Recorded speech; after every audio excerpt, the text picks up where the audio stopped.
So I had the pleasure of meeting about 3 weeks ago with a gentleman from the Department of Commerce who is instrumental in broadband across the country. Dr. Don Williams from the NTIA is really probably one of the spearheaders of broadband throughout the nation, and I'm very happy to have him come here. While this project specifically wasn't funded by federal BTOP dollars, it certainly was spurred on by the huge infrastructure spend that the NTIA and the Department of Commerce did here in Illinois to help broadband out in a major fashion. Don? Yeah, thank you.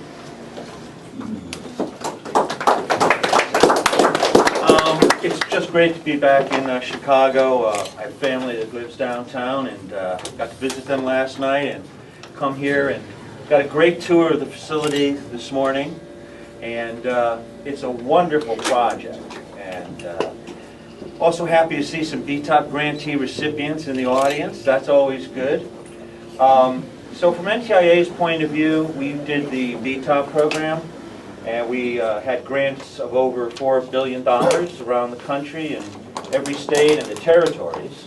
And one of the things that we like to be proud of is we put in over our grantees put in over 125,000 miles of flat fiber. We connected over 35,000 anchor institutions, and that's schools and hospitals, nonprofits, government facilities.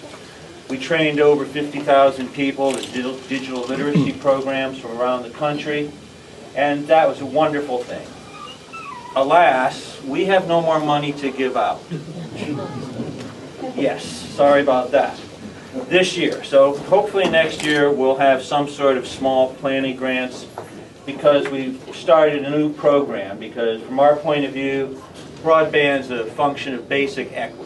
If you're not connected with broadband going forward in this country, you're not going to be connected to markets, you're not going to be connected to educational opportunities, and that's not good. Now, this organization here of over 45 cities now are a part of the association.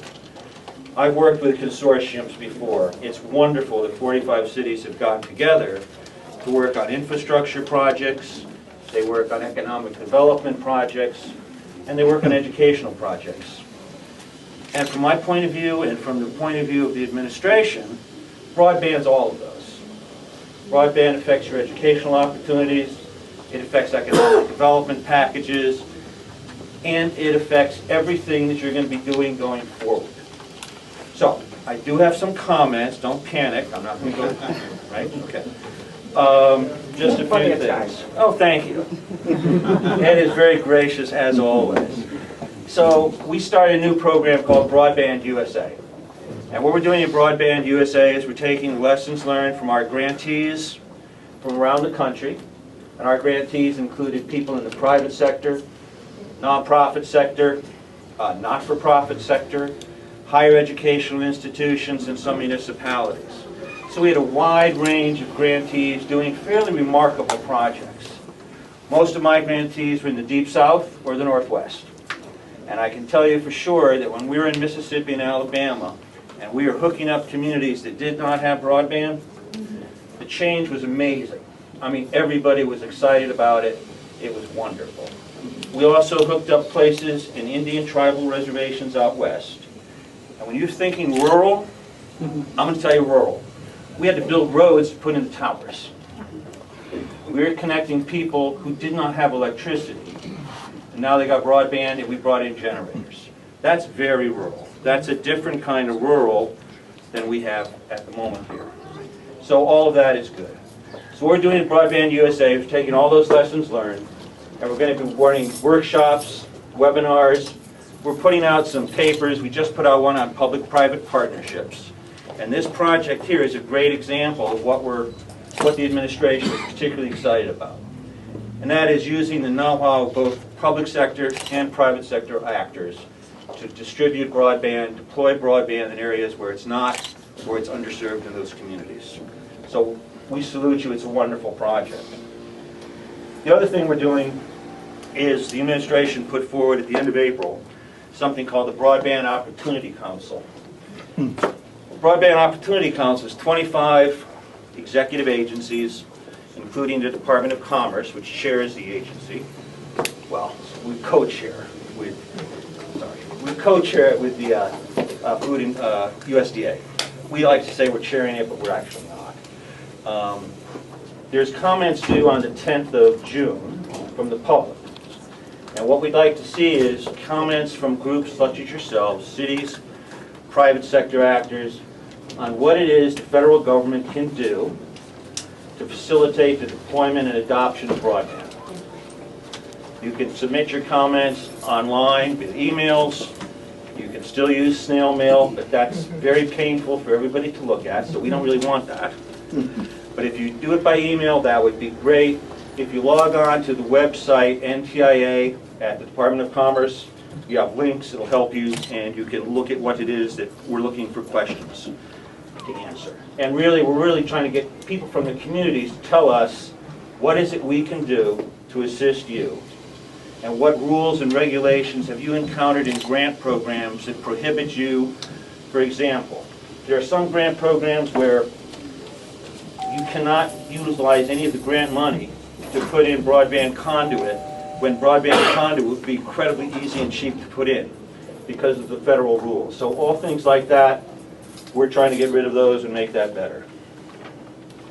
Now, I'm obviously pretty gung-ho about broadband. The reason I'm gung-ho about broadband is because I've seen what broadband does to communities that didn't have it, or were underserved, or the prices for the broadband service, particularly for business sector and institutionals, was so incredibly high that people didn't do it. I've seen situations where broadband will stabilize the population.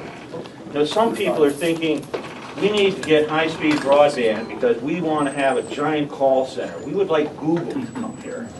I'm all good with that. But in a lot of communities I work with, we're happy if the population stops decreasing. That, for us, is a good success story. So broadband is fundamental all over the country. And it's not just big businesses, it's small businesses. I'll give you a couple of stats. Small businesses comprise 99% of all the establishments and 80% of all total employment in inner cities and economically challenged areas. That's a fairly dramatic set of statistics, I think. In addition, they account for about 6 million people in rural areas who are self-employed. And they're particularly important in the high-tech sector.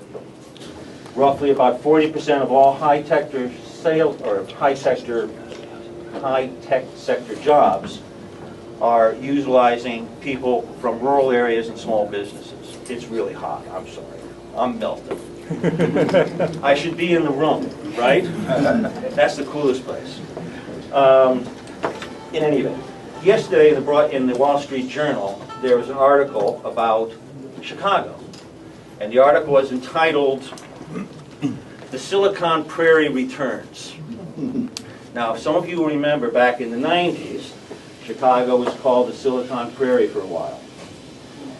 And now companies are moving back into Chicago and the greater Chicagoland. And one of the big driving forces is the property values.